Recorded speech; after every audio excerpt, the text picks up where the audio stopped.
Good morning students, कैसे हो सभी। देखिए आज हम 10th क्लास की क्लास भी स्टार्ट कर रहे हैं आज से। और 10th क्लास में आज हम फिजिक्स का पोर्शन स्टार्ट करने जा रहे हैं।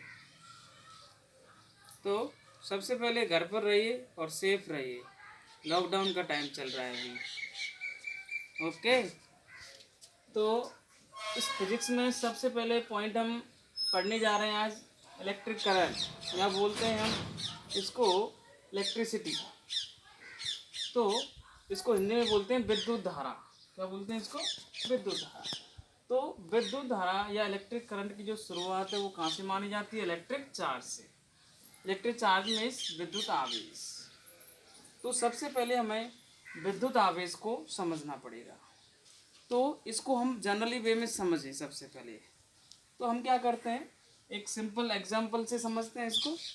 एक क्या कीजिए आप, एक लीजिए आप कोई भी, जैसे स्केल तो आप सभी जानते होंगे, स्केल जिसको हम पैमाना बोलते हैं, स्केल। और उसको क्या करें हम, ड्राई हेयर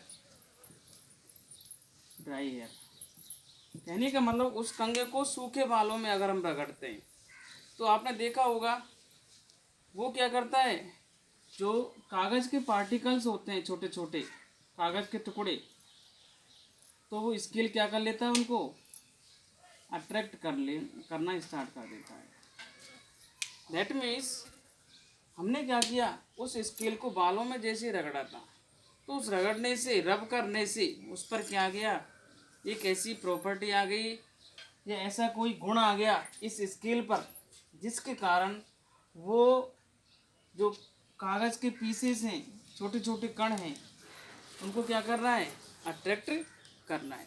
तो ये जो गुण धर्म है, ये प्रॉपर्टी है, ये उस चार्ज, ये उसकी क्या कहलाती है, इलेक्ट्रिक चार्ज कहलाती है। क्या कहलाती है? Electric charge. तो अब हम समझ सकते हैं चार्ज क्या है। एक किसी भी मटेरियल की क्या है, प्रॉपर्टी है, जिसके कारण इसका मतलब उस पर कोई चार्ज आ गया। चार्ज मीन्स या तो पॉजिटिव चार्ज आ रहा है या फिर क्या आ रहा है, उस पर नेगेटिव चार्ज आ रहा है। तो अगर किसी भी प्लेट पर अगर पॉजिटिव चार्ज आ रहा है या किसी मटेरियल पर पॉजिटिव चार्ज आ रहा है, इसका मतलब यहाँ से इलेक्ट्रॉन की क्या हो रही है, कमी। इलेक्ट्रॉन की क्या हो रही है, कमी। यहाँ से इलेक्ट्रॉन निकल के जा रहे हैं इस प्लेट से, इसलिए ये वस्तु कैसी हो गई, धनात्मक हो गई वस्तु। आई बात समझ में? इसको हम बोल सकते हैं एक तरह से इलेक्ट्रॉन की कमी। और अगर कोई भी वस्तु ऋणावेशित हो रही है, इसका मतलब उस पर क्या आ रहे हैं, इलेक्ट्रॉन आ रहे हैं। इलेक्ट्रॉन की क्या हो रही है, उसमें वृद्धि। इलेक्ट्रॉन की क्या हो रही है, उस पर वृद्धि। तो वस्तु कैसी हो जाती है, ऋणावेशित। इसका मतलब आप समझ ही गए होंगे, आवेश कितने प्रकार का होता है, दो प्रकार का। एक तो धनावेश, एक कौन सा होता है, ऋणावेश। पहला पॉइंट समझ में आ गया आपको, धनावेश हो गया, और एक क्या होता है, ऋणावेश, positive charge and negative charge. आता कैसे, अगर इलेक्ट्रॉन की कमी हो रही है, कमी means deficiency of electron, that means this material are positively charge, and excess of electron, this material will be negatively charge. तो इसको हम बोल सकते हैं पॉजिटिव चार्ज और नेगेटिव चार्ज। और अगर इसके बारे में देखें हम, अगर पहला चार्ज पॉजिटिव, दूसरा भी positive, that means same charge, like charge, समान आवेश हैं। तो समान आवेश में क्या होता है, आकर्षण या प्रतिकर्षण, ये होता है, रिपेल करते हैं ये। रिपेल मीन्स प्रतिकर्षण होता है समान आवेशों में। अगर दो समान आवेश रखे हैं, दोनों समान है, दैट मीन्स पॉजिटिव पॉजिटिव भी हो सकते हैं और नेगेटिव नेगेटिव भी हो सकते हैं। अगर विपरीत प्रकार के चार्ज हैं, एक पॉजिटिव है और एक नेगेटिव है, that means unlike. Unlike means असमान प्रकार के, या इसको बोलते हैं विजातीय प्रकार के। तो इसलिए क्या करेंगे, अट्रैक्ट करेंगे। इसमें क्या होगा, अट्रैक्ट मीन्स आकर्षण। इनमें क्या होगा, तो विपरीत प्रकार के आवेशों में क्या होता है, आकर्षण, और समान आवेशों में क्या होता है, प्रतिकर्षण होता है। और आवेश के बारे में थोड़ा जानते हैं। ये जो आवेश दिए थे, एक भाई आवेश कितने प्रकार के, दो प्रकार के, धनावेश और ऋणावेश। ये किसने बताए थे? एक वैज्ञानिक हुआ था बेंजामिन फ्रैंकलिन। कौन सा था? Benjamin Franklin. उसने सबसे पहले बताया था कि आवेश दो प्रकार के होते हैं, धनावेश और एक होता है ऋणावेश। ये तो हुई चार्ज की बात, आवेश की बात। और थोड़ा सा आवेश के बारे में देखते हैं हम। आवेश का मात्रक भी सीख लो भाई। आवेश का जो मात्रक है वो होता है क्यूलाम। आवेश का मात्रक क्या होता है बच्चों? क्यूलाम। इसको सी से दर्शाते हैं, सी से इसको डिनोट करते हैं। और आवेश एक अदिश राशि है। आवेश कैसी राशि है? अदिश राशि, या इसको बोलते हैं स्केलर क्वांटिटीज है। ये आई बात समझ में? ये है आवेश। अब ये जो आवेश है इसको हम क्यू से शो करते हैं। स्मॉल क्यू हो सकता है या फिर कैपिटल क्यू होता है। और एक बात और याद रखनी है, आवेश, ये जो आवेश है ये क्या रहता है? संरक्षित रहता है। आवेश का संरक्षण सिद्धांत है। आवेश क्या रहता है? संरक्षण में कंजर्व। कंजर्व में आवेश को ना तो उत्पन्न किया जा सकता है ना नष्ट किया जा सकता है। आवेश को एक वस्तु से दूसरी वस्तु में ट्रांसफर किया जा सकता है। आया बच्चों समझ में? कंजर्व, चार्ज ऑफ कंजर्वेशन, इसको बोलते हैं चार्ज ऑफ कंजर्वेशन, या हिंदी में बोलते हैं आवेश का संरक्षण सिद्धांत। तो ये क्या कहता है आपसे? ये कहता है कि आवेश को ना तो उत्पन्न कर सकते हैं ना नष्ट कर सकते हैं। आवेश को एक वस्तु से दूसरी वस्तु में हम क्या कर सकते हैं? ट्रांसफर कर सकते हैं। एक सिद्धांत और होता है इसका, आवेश का क्वांटीकरण सिद्धांत। आवेश का क्वांटीकरण सिद्धांत, इसको बोलते हैं क्वांटाइजेशन ऑफ चार्ज। क्या बोलते हैं इसको?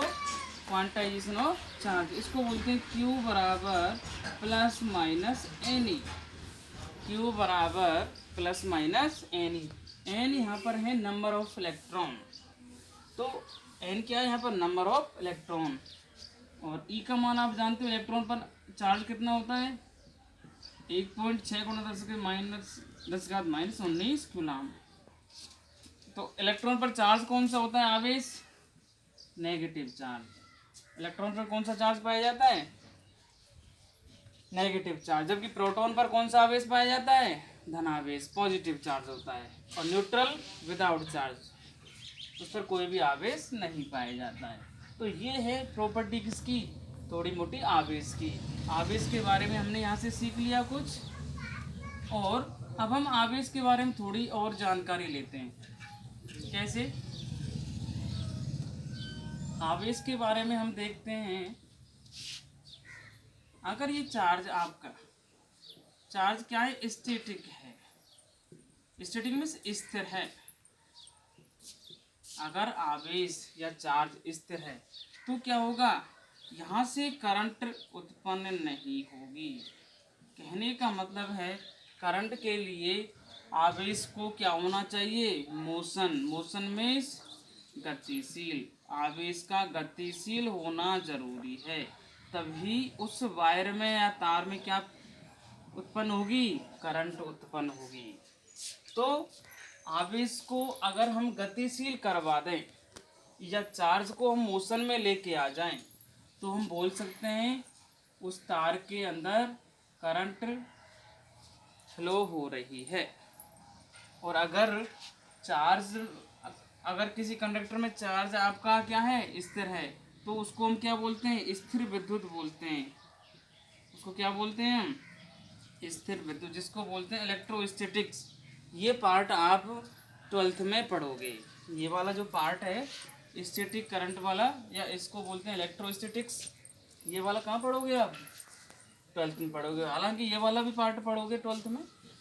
तो इस प्रकार से हम अब चार्ज के बारे में सीख चुके हैं। तो अब चार्ज से आगे किसकी कहानी स्टार्ट हो जाती है? इलेक्ट्रिक करंट की।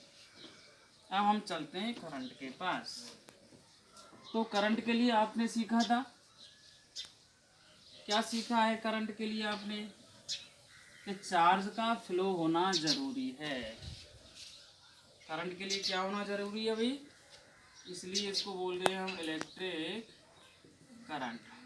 विद्युत धारा हिंदी में बोलते हैं इसको, और इसको आई से शो करते हैं। तो आई क्या हुई, सबसे पहले आपने सीख लिया। तो चार्ज का क्या हो रहा है, फ्लो हो रहा है। तो हम बोल सकते हैं इसको the rate of flow of charge. That means Hindi में बोले इसको आवेश प्रवाह की दर। किसी परिपथ में कोई भी सर्किट है, उसमें अगर हम आवेश का क्या करवा दें, फ्लो करवा दें, प्रवाहित करवा दें, द रेट ऑफ समय के अकॉर्डिंग, तो आवेश प्रवाह की दर। दैट मीन्स आई बराबर आवेश अपॉन समय। याद रखना, कभी अगर रेट ऑफ कहीं भी लग रहा है तो इसका मतलब समय से है। रेट ऑफ का मतलब कहाँ से डिनोट करते हैं हम, समय से। तो धारा क्या होगी, आवेश अपॉन समय। धारा क्या है, आवेश अपॉन समय। और हिंदी में परिभाषा क्या होगी, आवेश प्रवाह की दर को क्या बोलते हैं, विद्युत धारा बोलते हैं, इलेक्ट्रिक करंट बोलते हैं। अब यहाँ से इसका मात्रक निकालें, अगर हम मात्रक क्या बनेगा इसका, देखिए मात्रक इसका जो एसआई मात्रक है उसको बोलते हैं एम्पियर। क्या बोलते हैं उसको हम, एम्पियर। इसको ए से शो करते हैं मात्रक। इसका एसआई मात्रक क्या होता है विद्युत धारा का, एम्पियर। और ये एम्पियर इक्वल किसके होता है, यहाँ से देखिए आप, आवेश का मात्रक क्यूलाम अभी बताया था, समय का क्या होता है सेकेंड। तो क्यूलाम पर सेकेंड या क्यूलाम प्रति सेकेंड भी किसका मात्रक है, विद्युत धारा का। और आपको पता हो तो विद्युत धारा क्या है, एक मूल भौतिक राशि है, मूल भौतिक राशि है। दैट मीन्स ये क्या है, फंडामेंटल यूनिट है या फंडामेंटल फिजिकल क्वांटिटीज है। तो क्यूलाम पर सेकेंड किसके इक्वल हो गया, एम्पियर के इक्वल हो गया। और याद रखना, जो इलेक्ट्रिक करंट है ये एक अदिश राशि है। विद्युत धारा कैसी राशि है, अदिश राशि। That means scalar quantities. क्या है ये, स्केलर क्वांटिटीज, अदिश राशि है ये। अब और इसके बारे में हम जानते हैं। अभी अदिश राशि का कारण क्या है, या फिर हम इसकी दिशा देखें। याद रखना, विद्युत धारा जो बहती है, मान लो ये विद्युत धारा है इसमें, इस डायरेक्शन में, तो ये इलेक्ट्रॉन के विपरीत दिशा में बहती है। आपसे क्वेश्चन पूछे विद्युत धारा की दिशा क्या होती है, डायरेक्शन ऑफ इलेक्ट्रिक करंट, तो आप क्या बताओगे, इलेक्ट्रॉन के अपोजिट डायरेक्शन में। या फिर हम इसको दूसरी भाषा में बोल सकते हैं, जो पॉजिटिव चार्ज है उसकी डायरेक्शन में।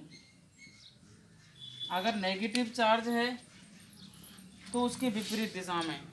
तो इलेक्ट्रॉन के विपरीत दिशा में किसकी दिशा होती है, इलेक्ट्रिक करंट की, जबकि धनावेश की दिशा में होती है। आई बात समझ में। या फिर और देखें हम कैसे, अगर ये मान लो दो पॉइंट हैं, एक पॉइंट ए और एक पॉइंट बी, ये है हायर पोटेंशियल, ये क्या है हायर पोटेंशियल, मतलब इसको हिंदी में बोलते हैं उच्च विभव। और ये है लोअर पोटेंशियल, लोअर पोटेंशियल इसको बोलते हैं निम्न विभव। तो याद रखना, जो विद्युत धारा होगी वो बहेगी उच्च विभव से निम्न विभव की तरफ। इलेक्ट्रिक करंट की दिशा कहाँ होगी, उच्च विभव से निम्न विभव की ओर। और या फिर पॉजिटिव, अगर चार्ज आपका पॉजिटिव है तो प्लस क्यू चार्ज, और अगर नेगेटिव चार्ज है तो अपोजिट डायरेक्शन में। इस प्रकार से आई बात समझ में। तो इसका मतलब क्या है, अगर धारा आपकी पॉजिटिव चार्ज है तो उसकी दिशा में बहेगी, अगर चार्ज नेगेटिव है तो उसके विपरीत दिशा में बहेगी। इसलिए हमने इलेक्ट्रॉन के विपरीत दिशा में बोला था। देखिए ये डायरेक्शन अपोजिट है एक दूसरे के। आई कुछ बात समझ में। ये क्या है, विद्युत धारा है, मूल भौतिक राशि है, अदिश राशि है, फॉर्मूला हो गया। या फिर आपने एक फॉर्मूला अभी पढ़ा है, I = Q/T, और Q बराबर आप जानते हो आवेश का क्वांटीकरण सिद्धांत। तो Q बराबर क्या हो गया, Ne/T। तो I बराबर क्या होता है, Ne/T। एक बात और पूछे आपसे कि भाई 1 कूलाम में या 1 एम्पियर में इलेक्ट्रॉन कितने होते हैं, नंबर ऑफ इलेक्ट्रॉन बताइए, या इलेक्ट्रॉनों की संख्या बताइए। तो आपको बताना है, कैसे बताओगे आप, तो यहाँ से n का मान निकालोगे आप, कितना, n का फॉर्मूला यहाँ से क्या बन जाएगा, IT/E। I की वैल्यू 1 और T की वैल्यू 1, E का मान कितना है, 1.6 × 10⁻⁻19। तो इलेक्ट्रॉन पर चार्ज कितना होता है, 1.6 × 10⁻⁻19 कूलाम। इसकी वैल्यू देखिए, पॉइंट यहाँ से हटाइए, 0 लगाइए, 2 से कट जाएगा, 2 × 5 = 10, 2 × 8 = 16। एन की वैल्यू कितनी आ रही है, 0.625 10⁻19। या फिर इसको ऐसे लिख सकते हैं, 6.25 × 10⁻18 इलेक्ट्रॉन। तो याद आया बच्चों, समझ में आया यह पॉइंट। अगर आपसे पूछ ले कि 1 एम्पियर में इलेक्ट्रॉनों की संख्या बताइए, तो कितनी होगी, 6.25 × 10⁻18 इलेक्ट्रॉन। इसको डिवाइड करके देख लीजिए एक बार, 5/8 को 0.8×48, कितने बचे यहाँ से, 2, और 8 दूनी 16, 4 8 5 40, सही है राइट। तो कितने इलेक्ट्रॉन हो गए, 6.25 10⁻18 इलेक्ट्रॉन। तो ये क्या है, विद्युत धारा है। और एक बात और समझते हैं, विद्युत धारा को मेजर किससे करते हैं, एम्पियर जो होता है इसका मीटर, जिसको बोलते हैं एमीटर।